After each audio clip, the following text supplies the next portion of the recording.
तो आगे क्या कह रहे हैं गुरुदेव भगवान विशेष संदेश में, सुनिएगा। रावण था जिसे अहंकार नहीं छूटा, 10 मस्तक सर भी काट दिए, 10 बार काट दिए तो वापस दे दिए, ले भाई। ये सारा कुछ खेल कबीर साहब का किया, सारा कुछ। क्या कह रहे हैं गुरुदेव? अहंकार पर बात चल रही थी ना। रावण के पास में सब कुछ था, एक नंबर का भगत भी था, लेकिन अहंकार नहीं छोड़ पाया और अहंकार उसको ले डूबा। ये भक्ति मार्ग के माइनस पॉइंट बताए जा रहे हैं, अहंकार कितना बड़ा शत्रु है। और क्या कहा गुरुदेव ने, आपने ध्यान से सुना हो तो, ये रावण भी कभी किसी जन्म में कबीर परमात्मा सतगुरु रामपाल जी का भगत था। कभी किसी जन्म में परमात्मा का भगत था, अच्छी खासी भक्ति की। उस भक्ति के प्रतिफल में ही तो उसको ऐसा शरीर मिला, सतयुग में जन्म मिला, सोने की लंका मिली, इतनी सिद्धियां मिली। उस भक्ति की शक्ति से, जो भक्ति उसने कभी कबीर परमेश्वर जी की शरण में आकर की थी। लेकिन डगमग हो गया, डामाडोल हो गया, मर्यादा पूरी निभा नहीं पाया, जिस कारण से परमात्मा ने उस भक्ति के प्रतिफल में उसको धन दे दिया, सिद्धियां दे दी। मालिक कहते हैं ना कि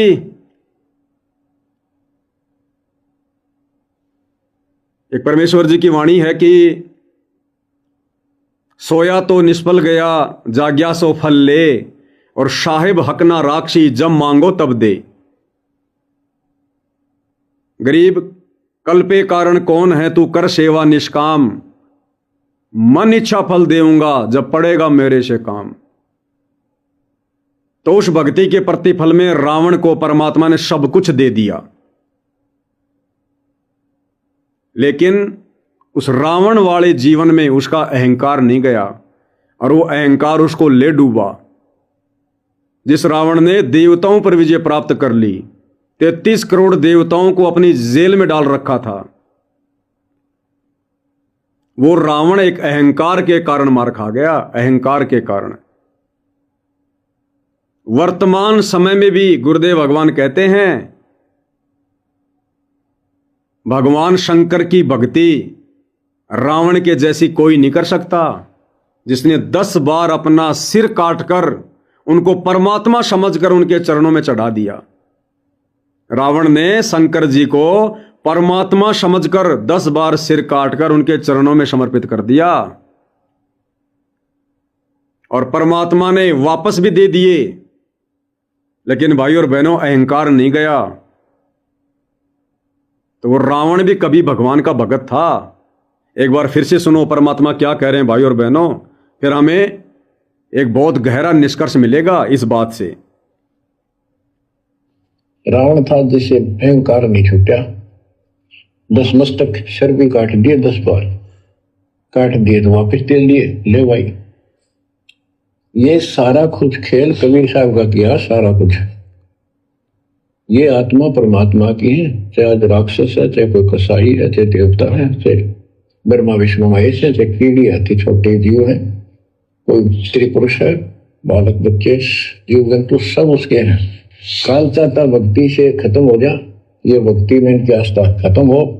मालिक चाहता है इनकी भक्ति में आस्था खत्म ना हो, फिर देखते ही गए काम क्या कहा गुरुदेव ने कि भक्ति में आस्था बनाए रखने के लिए परमात्मा इन आत्माओं के साथ में ये खेल खेलता है। और काल क्या चाहता है कि भक्ति से इनकी आस्था कति खत्म हो जाए। काल चाहता है कि इन आत्माओं की भक्ति से आस्था खत्म हो जाए, और परमात्मा चाहता है कि इनकी आस्था बनी रहे। और वही खेल भाई और बहनों वर्तमान में भी चल रहा है, वर्तमान में भी। क्योंकि कबीर परमात्मा सतगुरु रामपाल जी के नाम से धरती पर प्रकट हैं, और ये काल चाहता कि ये भक्ति खत्म हो जाए, लोगों की आस्था खत्म हो जाए, लोगों का भक्ति और भगवान से विश्वास खत्म हो जाए। और ये सब कुछ करने के लिए इस काल ने सतलोक आश्रम कमेटी को, सतगुरु रामपाल जी के परिवार को निमित्त बनाकर खड़ा कर रखा है। भक्ति और भगवान से दुनिया की आस्था खत्म करवाने के लिए। 2014 बरवाला कांड के बाद से सतलोक आश्रम कमेटी ने, गुरुदेव के कलयुगी परिवार ने गुरुदेव की तमाम भक्ति मर्यादा खंड खंड करवा दी।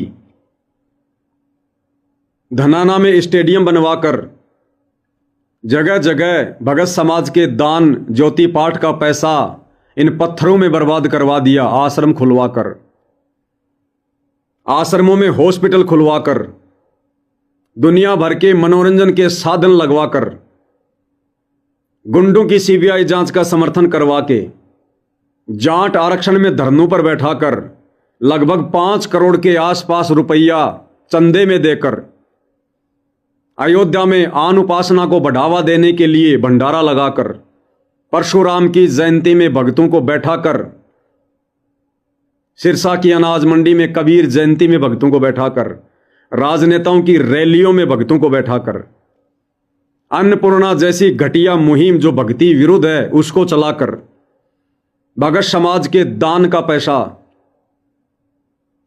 और भक्तिहीन लोगों के मकान बनवाकर,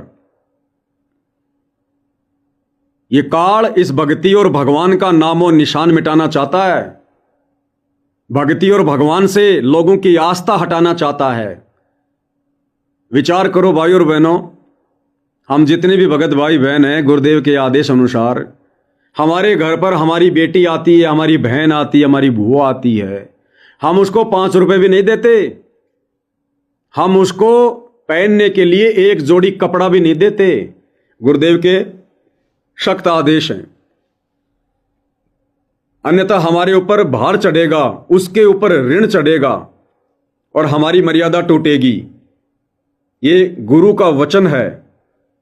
तो हम भगत भाई बहन अपनी भक्ति को सफल करने के लिए सावधानी बरतते हुए अपने घर आई बहन बेटी बुआ को 5 रुपए भी नगद नहीं देते, एक जोड़ी कपड़ा भी नहीं देते कि मेरी मर्यादा टूट जाएगी। और दूसरी तरफ आप ही भगत भाई बहनों के दान से, ज्योति और पाठ के पैसों से जगत वालों के 15-15 लाख के मकान बनाए जा रहे हैं, उनके घरों में राशन डलवाया जा रहा है। अरे कहां रह गई आपकी मर्यादा?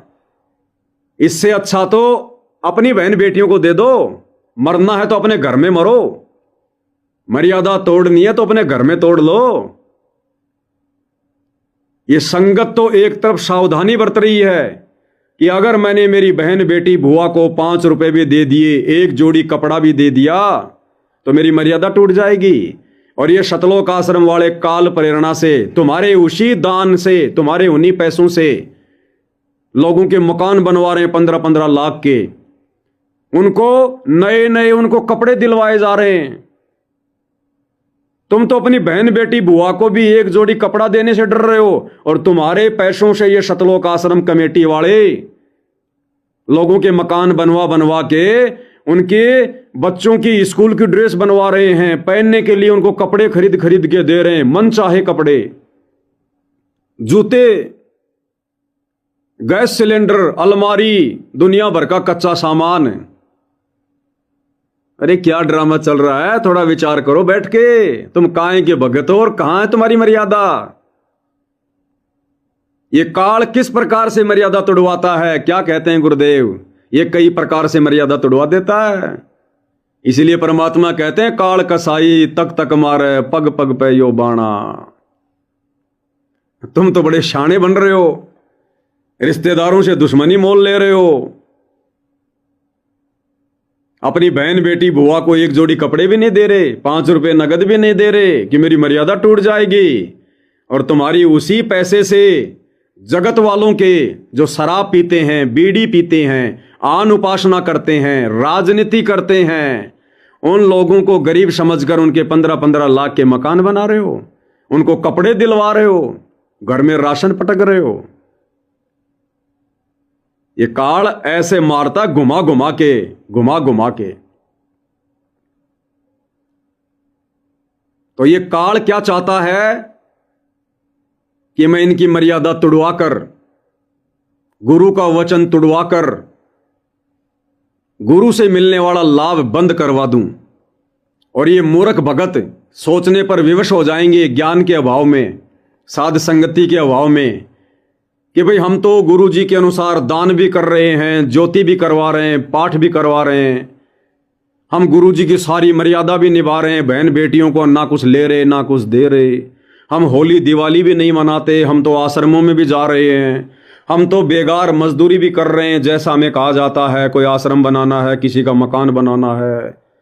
फिर हमारे साथ में ऐसी अनहोनी घटनाएं क्यों हो रही हैं? हमारे घरों में अकाल मृत्यु क्यों हो रही है? घर घर में काल ने लड़ाई झगड़े करवा कर तांडव क्यों मचा रखा है? आश्रम में आते जाते समय भक्तों की अकाल मृत्यु क्यों हो रही है? तो धीरे धीरे फिर वो भगत क्या करेगा? इस तत्व ज्ञान के अभाव में, साध संगति के अभाव में वो अपने मन में दोष पैदा कर लेगा गुरु जी के प्रति, भक्ति के प्रति। तो काल क्या चाहता है कि मैं इनकी आस्था समाप्त कर दूं, लेकिन परमात्मा क्या चाहता है कि इनकी आस्था बनी रहे। अब गुरुदेव भगवान आस्था कैसे बना रहे हैं?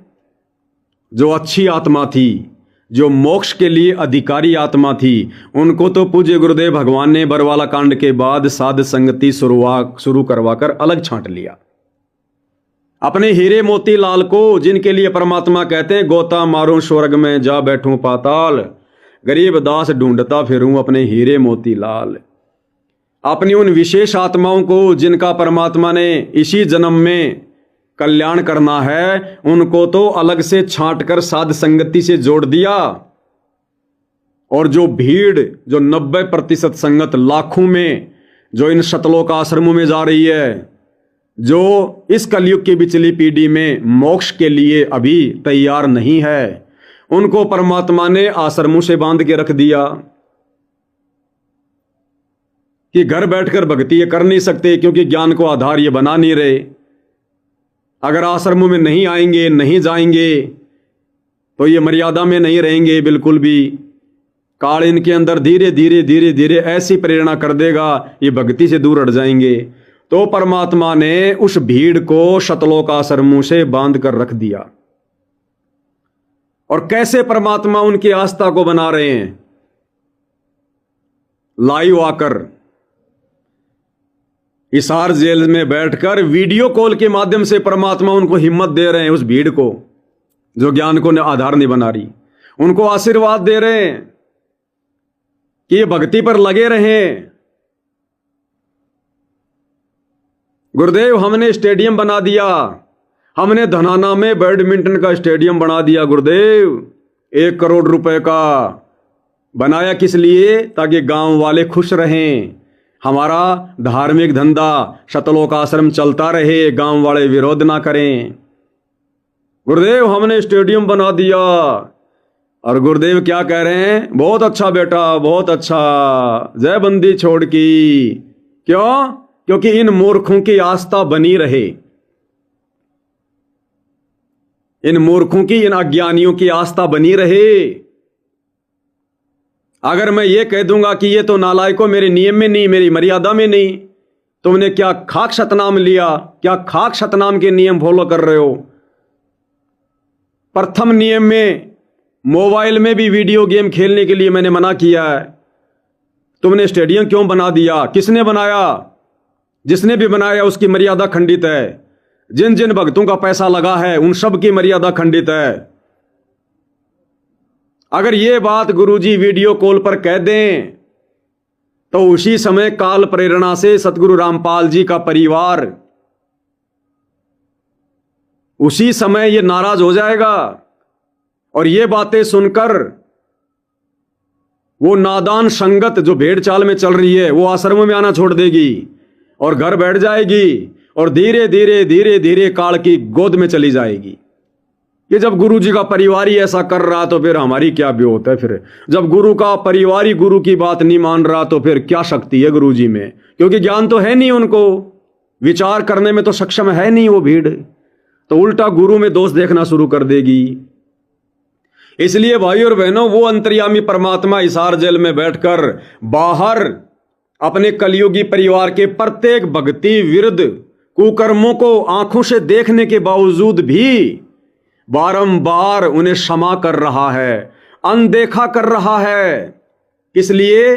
उस लाखों की भीड़ को भक्ति से जोड़े रखने के लिए, उनकी आस्था को बनाए रखने के लिए कि किसी भी प्रकार से ये मंदबुद्धि प्राणी इन सतलोक आश्रमों में आते रहें, जाते रहें और ये भक्ति से जुड़े रहें। अगर ये घर पर बैठ गए तो ये जिंदगी में भक्ति नहीं कर पाएंगे। इसलिए भाइयों और बहनों, काल तो भक्ति विरुद्ध कर्म करवा कर, मर्यादा तुड़वा कर आत्माओं की भक्ति और भगवान से आस्था समाप्त करना चाहता है। और ये कबीर परमात्मा आस्था को बनाकर रखता है, बनाकर। अब जब आप इसको फिर से सुनेंगे तो आपकी समझ में आएगा। रावण था जिसे अहंकार नहीं छूटा, 10 मस्तक सर भी काट दिए, 10 बार काट दिए तो वापस दे लिए, ले भाई। ये सारा कुछ खेल कबीर साहब का किया, सारा कुछ। ये आत्मा परमात्मा की है, चाहे आज राक्षस है, चाहे कोई कसाई है, चाहे देवता है, चाहे ब्रह्मा विष्णु महेश है, चाहे कीड़ी हाथी छोटे जीव है, कोई स्त्री पुरुष है, बालक बच्चे जीव जंतु सब उसके हैं। अब सुनो, काल चाहता भक्ति से खत्म हो जा। काल क्या चाहता है कि भक्ति से खत्म हो जाएं, और परमात्मा क्या चाहता है कि भक्ति पर लगे रहें। ध्यान से सुनो, जंतु सब उसके हैं। काल चाहता भक्ति से खत्म हो जा, ये भक्ति में इनकी आस्था खत्म हो। मालिक चाहता है इनकी भक्ति में आस्था खत्म ना हो, फिर देखते ही गए काम क्या। इसलिए वर्तमान में सतलोक आश्रम कमेटी के प्रत्येक कुकर्मों को परमात्मा हिसार जेल में बैठकर अनदेखा कर रहा है।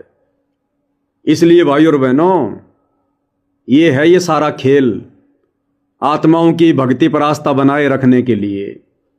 लेकिन ये कलयुग की बिचली पीढ़ी है। परमात्मा ने अपनी विशेष आत्माओं को पहले ही काल के जाल से बाहर निकाल दिया, सतलोक आश्रमों से बाहर निकालकर साध संगति से जोड़ दिया कि इन्हें तो सतलोक लेकर ही जाऊंगा, और ये बाकी जितने भी हैं ये जैसे भी टूटी फूटी भक्ति करते रहेंगे, इनको फिर आगे किसी जन्म में संभाल लेंगे। तो ये है भाइयों और बहनों सारा खेल। सब कुछ पता होने के बावजूद, अंतर्यामी हिसार जेल में सब कुछ देखने के बावजूद, अपने परिवार के, अपने बेटा बेटी भाई बंधु रिश्तेदारों के, इन कोऑर्डिनेटरों के तमाम कुकर्मों को परमात्मा अनदेखा कर रहा है। खुलकर नहीं कह रहा कि तुम गलतियां कर रहे हो, तुमने ये क्यों कर दिया, तुमने वो क्यों कर दिया, नहीं कह रहा परमात्मा। किस लिए? संगत की नादानी को देखते हुए, संगत की भेड़ चाल को देखते हुए कि यदि मैंने जरा भी सख्ताई कर दी, अपने बेटा बेटियों को मैंने धमका दिया वीडियो कॉल पर लाइव में संगत के सामने, तो मेरे बेटा बेटी तो काल प्रेरित हैं और ये संगत इस बात को सुनकर फिर इन आश्रमों में नहीं आएगी, और आश्रमों में नहीं आएगी तो घर बैठकर ज्ञान आधार से भक्ति नहीं कर सकती। इसलिए भाई और बहनों, परमात्मा वर्तमान में आंखों से देखने के बावजूद भी अनदेखा कर रहा है। इस बात को हम सत्सेवक भाई बहनों ने समझना है। लेकिन आने वाले समय में फिर क्या होगा? चूक गए मौका। जो भक्ति ये कर रहे हैं, जो इन कुपात्रों को ज्योति पाठ और दान का पैसा दे रहे हैं, और ये कुपात्र आगे किस प्रकार से बर्बाद कर रहे हैं। तो भाई और बहनों, जैसा आप कर रहे हो परमात्मा उसका अच्छा फल भी देगा। आपने परमात्मा के नाम पर इन कुपात्रों को जो दान किया है, उस परमात्मा के निमित्त होकर आपने जो सेवा की है, जो बेगार आप कर रहे हैं, जिसको आप सेवा का नाम दे रहे हैं, मकान बनाना, मोटर पाइप देने जाना, राजनेताओं की रैलियों में जाना, परमात्मा इसके प्रतिफल में भी आपको बहुत कुछ देगा। लेकिन मर्यादा तोड़कर आपने ज्ञान को आधार ना बनाकर जो ये कुकर्म किए हैं, जो आप कर रहे हो, फिर समय आने पर परमात्मा इसका उल्टा परिणाम भी देगा। यानी आपका मनुष्य जन्म खत्म, आप मोक्ष से वंचित रह गए, आप कई युगों तक यही धक्के खाओगे, कई युगों तक। परमात्मा संभालेगा नहीं। तो कितना बड़ा आपने अपना नुकसान कर लिया, अपने भक्ति धन की हानि कर ली, मनुष्य जन्म की हानि कर ली। इसलिए भाई और बहनों, साध संगति जरूरी थी। साध संगति हरि भक्ति बिन कोई नहीं उतरे पार। अरे हरि की भक्ति तो हमें मिल गई। हमारे गुरुदेव कौन? हरि, परमात्मा। तो भक्ति तो उन्होंने दे दी, हरि की भक्ति तो मिल गई। हरि की भक्ति मिलने के बाद साध संगति का बहुत बड़ा रोल है। साध संगत हरि भक्ति बिन कोई न उतरे पार, निर्मल आदि अनादि है गंदा सब संसार। इसलिए दास बारंबार कहता है कि एक ही गुरु के शिष्य होने के बावजूद सतलोक आश्रमों से जुड़े भाई बहन किस कदर अंधे होके चल रहे हैं, भेड़ चाल में चल रहे हैं। और उसी गुरु के शिष्य साध संगति से जो भाई बहन जुड़े हैं वो कितनी सावधानी बरत कर चल रहे हैं। उनको अपने आत्म कल्याण की कोई चिंता नहीं, और हमें दिन रात अपने आत्म कल्याण की चिंता रहती है। इसलिए दास कहता है कि ये जो साध संगति है ये सतगुरु रामपाल जी परमेश्वर जी का यथार्थ 13वां कबीर पंथ है, उनका सत्य मिशन है। ये गुप्त रूप से चल रहा है। इसमें परमात्मा उन्हीं आत्माओं को एंट्री देगा जिनको परमात्मा ने सतलोक के लिए तैयार करना है। इसलिए साध संगति को भाई बहनों ने हल्के में नहीं लेना चाहिए। आगे गुरुदेव भगवान हमें और क्या दिशा निर्देश दे रहे हैं, अब क्लियर करेंगे परमात्मा कि रावण भी कबीर भगवान का भगत था। सुनिए, जो भी जैसी साधना मालिक के नाम पर बैठ कर कहीं कर रहा है, उसके पिछले संस्कार से, उस भक्ति से जो उसको मिलना है, उसके साथ साथ परमात्मा उसको सहारा देते हैं। जैसे रावण ने सिर काट दिया शिव जी के निमित्त, तो भगवान के नाम काटा उसने, वो भगवान की खोज में निकला था। साधना गुरु गलत मिलने से उसको मार्ग गलत मिल गया। पिछले जन्म के संस्कारी ही इतने सैक्रिफाइस कर सकते हैं। क्या कह रहे हैं गुरुदेव? पिछले जन्म के संस्कारी ही इतना सैक्रिफाई कर सकते हैं, इतना बलिदान कर सकते हैं। कौन से संस्कारी? जो कबीर परमात्मा की शरण में होते हैं, वही भगत, वही आत्माएं उस भक्ति के दबाव से, उस भक्ति के प्रतिफल से इतना बलिदान कर सकते हैं जो रावण ने किया। तो ये रावण भी कभी किसी जन्म में कबीर परमात्मा का भगत था, उनकी आत्मा थी। तो भगवान के नाम काटा उसने, वो भगवान की खोज में निकला था। साधना गुरु गलत मिलने से उसको मार्ग गलत मिल गया। पिछले जन्म के संस्कारी ही इतने सैक्रिफाइस कर सकते, इतनी कुर्बानी कर सकते, वैसे नहीं हुआ करते। तो पिछले जन्मों में वो भगवान का भगत रहा है। क्या कह रहे हैं गुरुदेव? पिछले जन्म में वो भगवान का भगत रहा है। कौन? रावण। ध्यान से सुनो, इतनी कुर्बानी कर सकते, वैसे नहीं हुआ करते। तो पिछले जन्मों में वो भगवान का भगत रहा है। फिर इतना बिगड़ गया कि राक्षस बन गया। फिर इतना बिगड़ गया कि राक्षस बन गया। कौन? रावण। तो भाई और बहनों, जो निष्कर्ष है इस बात का, हमने वो निष्कर्ष निकालना है। तत्व ज्ञान से तत्व भेद निकालना है। रावण कभी किसी जन्म में कबीर परमात्मा सतगुरु रामपाल जी का भगत था, और उसने उस समय जो भक्ति की, जो दान पुण्य किया, जो सेवा की, उन संस्कारों के बदौलत उसने इतना बड़ा बलिदान दिया कि अपने 10 सिर काट कर और शंकर जी के चरणों के निमित्त कर दिया, और परमात्मा ने उसको वापस दे दिए। अब विचार करो भाई और बहनों, ये भक्ति बनती कब है? इतने बड़े बड़े बलिदान करने वाली, इतनी हिम्मत देने वाली भक्ति कब बनती है? इस कलयुग की बिचली पीढ़ी में बनती है। क्योंकि कलयुग की बिचली पीढ़ी में परमात्मा हमें ओरिजिनल मंत्र देते हैं। ये तीनों समय की आरती आज से पहले नहीं है। अरे विचार करो, आज हमें जो परमात्मा जी ने आरती दी हुई है, ये 90% आरती कहां से ली गई है? कबीर सागर से और गरीबदास जी के ग्रंथ साहिब से। अब बताओ, 500 साल पहले क्या कबीर सागर लिखा था? क्या गरीबदास जी का सदग्रंथ साहिब था? तो सतयुग त्रेता द्वापर में तो संध्या आरती थी नहीं ओरिजिनल। ये मंत्र परमात्मा ने तीनों युगों में किसी को दिए नहीं ओरिजिनल, ये तो वर्तमान में दिए परमात्मा ने। एक कंप्लीट भक्ति का कोर्स, ये ओरिजिनल मंत्र, तीनों समय की ये आरती, संध्या आरती, ये पांचों यज्ञ ये परमात्मा ने हमें वर्तमान में दिए हैं, क्योंकि ये भक्ति युग है, मोक्ष का प्राइम टाइम है। और इस समय जो आत्मा इस भक्ति पर लग जाती है तो भक्ति धन तो उसका जबरदस्त जमा हो जाता है। गुरुदेव कहते हैं सतनाम पालड़े रंग होरी हो, तो ना तुले तुलावे राम रंग होरी हो। तीन लोक पाशिंग धरे रंग होरी हो, तो ना तुले तुलावे राम रंग होरी हो। एक सतनाम का मंत्र पूर्ण गुरु से लेकर नियम और मर्यादाओं में रहकर सुरति नृत्य मन और पवन से यदि सुमरण किया जाए तो परमात्मा कहते हैं तीन लोक, पृथ्वी लोक, पाताल लोक, स्वर्ग लोक, इन तीनों लोकों से भी ज्यादा कीमत उस एक सतनाम के सुमरण की है। अब इस कलयुग की बिचली पीढ़ी में आप और हम भाई बहन कितने सुमरण कर लेते हैं, और किसी कारण से जब हम पार नहीं हो पाते हैं तो फिर हम यहीं रह जाते हैं, फिर हम इस काल के हत्थे चढ़ जाते हैं। फिर ये काल क्या करता है, हमें रावण बनाएगा, हमें राम बनाएगा, हमें ये कृष्ण बनाएगा, कंस बनाएगा, दुर्योधन बनाएगा, युधिष्ठिर बनाएगा। ऐसे ही वो रावण जो कभी परमात्मा का भगत था, किसी जन्म में तो तगड़ी भक्ति की और फिर कर्म इतने बिगाड़ दिए, फिर त्रेता युग में विष्णु जी की पत्नी लक्ष्मी यानी सीता जी को उठाकर ले आया, यानी अपनी ही माता को पत्नी बनाने के लिए उसका अपहरण करके ले आया। कितने कर्म बिगड़ गए।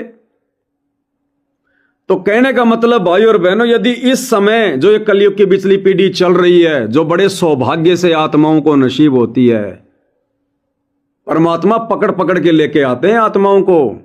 ना जाने काल ने आप और हमें कहां कहां फंसा रखा था, कौन से लोक में, कौन से ब्रह्मांड में, ना जाने कहां कहां हम कैसे कैसे राजा महाराजा बनकर बैठे हुए थे। परमात्मा ने जबरदस्ती शरीर छुड़वाया, क्योंकि यह समय आ गया था और हमें मनुष्य जन्म दिया भक्ति के लिए। और इस समय यदि हम रह गए तो भक्ति तो जबरदस्त होगी, भक्ति धन जबरदस्त होगा, फिर हम काल की बेगार करेंगे, फिर काल हमारा जूस निकालेगा, ब्रह्मा विष्णु महेश की पोस्ट देगा, निरे कर्म बिगड़वाएगा, 33 करोड़ देव पद देगा, निरी बकवाद करवाएगा, फिर धरती पर रावण जैसे जन्म देगा, कंस जैसे जन्म देगा, दुर्योधन जैसे जन्म देगा, चक्रवर्ती राजा बनाएगा, महाराजा बनाएगा, 10-10 हजार 15-15 हजार शादियां करेंगे, दुनिया भर का भक्ति धन नष्ट करेंगे, बकवाद करेंगे, नए नए संस्कार जोड़ते चले जाएंगे। तो निष्कर्ष यह है कि परमात्मा हमें ये भविष्य दिखा रहे हैं, हमें पूरी हिस्ट्री बताकर कि समय को मत बढ़ाओ, अन्यथा तुम अपनी भयंकर दुर्गति करवा लोगे। फिर भयंकर दुर्गति जैसे रावण की हुई, कंस की हुई, क्योंकि वो भी तो परमात्मा का भगत था। और ऐसे ही यदि आज परमात्मा के भगत होने के बावजूद यदि हमारा पैर फिसल गया, हम यदि किसी भी कारण से सतलोक ना जा पाए, पूर्ण मोक्ष नहीं हुआ, तो जैसे रावण की दुर्गति हुई, कंस की दुर्गति हुई, और आम शरीरों में फिर कैसी कैसी दुर्गति होगी। मान लिया हम गुरुद्रोही नहीं हुए, हम 84 लाख योनियों में नहीं गए, लेकिन मनुष्य जन्म में भी तो कैसी कैसी दुर्गति है। इस कलयुग में देखो, मनुष्य भी तो कुत्ते की तरह मर रहे हैं। रावण की मौत के विषय में क्या बताया गुरुदेव ने, अंत में वो कुत्ते वाली मौत मरा। कंस के विषय में क्या बताया गुरुदेव ने, अंत में वो कुत्ते वाली मौत मरा। दुर्योधन के विषय में क्या बताया गुरुदेव ने, अंत में वो कुत्ते वाली मौत मरा। और इस कलयुग में तो आप देख रहे हो, आए दिन अखबारों में, टीवी चैनल पर कैसे गाड़ियों के नीचे आदमी फूट फूट के मर रहा है, तरह तरह की बीमारियां, आदमी हॉस्पिटल में सड़ रहा है, घर वाले भी दुखी हो जाते हैं, भगवान से प्रार्थना करते हैं भगवान उठा लो इसको, हमसे इसकी सेवा नहीं हो पा रही। किसी का हाथ कट जाता है, किसी का पैर कट जाता है, किसी को लकवा मार जाता है, कोई कुएं में गिर जाता है, किसी को गाड़ी टक्कर मार देती है। तो कैसी कैसी दुर्गति होगी फिर हमारी मनुष्य जन्म में भी। हमारी आंखों के सामने कभी हमारा बेटा मरेगा, कभी हमारी बेटी मरेगी, तत्व ज्ञान तो होगा नहीं। मोह माया में हम इतने चिपके होंगे, वो बेटा मरने का गम, पूरी जिंदगी आंखों में आंसू आते रहेंगे। बेटी विधवा हो जाएगी, आए दिन कोई नशेड़ी पति मिलेगा, उसको मारेगा पीटेगा, इधर माता पिता को फोन करेगी, वो दुखी रहेंगे। तो गुरुदेव भगवान कहना चाहते हैं कि नालायकों, वो रावण भी कभी भगवान की शरण में था, ऐसे ही तुम्हारी तरह कलयुग की पिछली पीढ़ी में मेरी भक्ति करता था। मुझे इतना ही प्यारा था जितने आज तुम हो, आप और हम सभी भाई बहन जितने प्यारे आज हैं गुरुदेव को, ऐसे ही वो रावण भी उनको प्यारा था। और देख लो, अपने उस प्यारे बच्चे को परमात्मा ने त्रेता युग में जाकर खुद ही तीर मारना पड़ा। परमात्मा ने खुद ही तीर मारना पड़ा, उसका बक्कल उतारना पड़ा। जिसको परमात्मा कभी किसी कलयुग की पिछली पीढ़ी में आशीर्वाद दिया करते थे, उसको नाम दिया था, उसको भक्ति दी थी। हिरण्यकश्यप त्रेता युग में वो भी परमात्मा का भगत था, ऐसा ही परमात्मा उसको प्यार करते थे। इतना ही अच्छा लगता था जैसे आज आप और हम लग रहे हैं। और उसके कर्म फिर इतने बिगड़ गए, मर्यादा तोड़ने के कारण पार हो नहीं पाया, उल्टा अपने बाप का दुश्मन बन गया। फिर उसी गुरु ने नरसिंह रूप धरे गुरु राया, हिरण्याकुश को मारण धाया। इसी कबीर परमात्मा सतगुरु रामपाल जी ने, जो हिरण्यकश्यप कभी उसकी शरण में था, उसका बच्चा था, उसका भगत था, उसका शिष्य था, परमात्मा ने नरसिंह रूप धारण करके उसी भगत का सीना फाड़ना पड़ा। तो ये दुर्गति यदि आज आप और हम रह गए, तो यही गुरु, यही सतगुरु रामपाल जी भगवान आप और हमारा भी सीना फाड़ेगा, आप और हमारी नाभि में तीर मारेगा, कंस की तरह दुर्गति से मारेगा। ये कहना चाह रहे हैं गुरुदेव भगवान इस विशेष संदेश में कि वो रावण भी कभी परमात्मा का भगत था, लेकिन आगे चल के फिर इतना बिगड़ गया कि परमात्मा ने जाके बक्कल उतारना पड़ा। तो कोई मूर्ख ही भगत होगा, जड़ बुद्धि होगा, जो साध संगति से जुड़ने के बाद ऐसी आफत दोबारा मोल लेगा। तो भाई और बहनों, ये सिर धड़ की बाजी है, अब हमने चूकना नहीं है। ये कलयुग में परमात्मा क्यों शुरू करते हैं भक्ति मार्ग को? इसलिए शुरू करते हैं कि आप और हमें पिछले 3 युगों का इतिहास बताया जा सके, किसने क्या क्या गलतियां की, किसने कैसी कैसी मर्यादा तोड़ी, कैसे भक्ति मार्ग पर चूक होती है, ताकि हम इतिहास को देखकर शिक्षा लें और वर्तमान में गलतियां करने से बचें। इसलिए परमात्मा लास्ट के युग में, इस चौथे युग में आप और हमें ये सत भक्ति देते हैं। तो भाई और बहनों, आप और हमने अब अपने पूज्य गुरुदेव भगवान के इस प्रयत्न को, जो प्रयत्न वैसे तो परमात्मा जब से ये 21 ब्रह्मांड इन्होंने रचकर काल को दिए हैं, जिसके आदि और अंत का कोई पता नहीं है, तब से ये परमात्मा आप और हमारे पीछे पीछे इसी प्रकार से दुखी हो रहा है। और वैसे सतयुग से परमात्मा अपनी आत्माओं के पीछे लग जाता, सतयुग से। तो सतयुग त्रेता द्वापर का इतिहास तो गुरुदेव ने हमें सत्संगों में बता ही दिया। सतयुग में सत सुकृत कह टेरा, त्रेता नाम मुनिंदर मेरा, द्वापर में करुणा में कहाया, कलयुग में नाम कबीर धराया। तो परमेश्वर ने पिछले सतयुग त्रेता द्वापर में और कलयुग के प्रथम चरण तक किस प्रकार से आप और हमारे लिए असहनीय कष्ट उठाए, कैसी कैसी यातनाओं को भोगना पड़ा, 2 कोटि के जीवों की गालियां खानी पड़ती हैं, सिर्फ आप और हमारे लिए, आप और हमारे आत्म कल्याण के लिए, सिर्फ और सिर्फ परमार्थ के लिए। तो भाई और बहनों, अब इस कलयुग की पिछली पीढ़ी में आगे पीछे का सारा इतिहास आप और हमारे सामने है। गरीब अगम निगम को खोज ले, बुद्धि विवेक विचार, उदय अस्त का राज मिले, तो बिना नाम बेगार। तो आज गुरुदेव भगवान ने कोई कमी नहीं छोड़ी है हमें ज्ञान देने में, हमारा समाधान करने में, हमें भक्ति पर दृढ़ करने में। अब यदि भाई और बहनों किसी भी प्रकार की कोई भी कमी रही, तो ये आप और हमारी रहेगी। हम फिर परमात्मा को दोषी नहीं ठहरा सकते, और फिर हम अनंत काल के लिए इस काल के कोलों में पहले जाएंगे, फिर अनंत काल के लिए।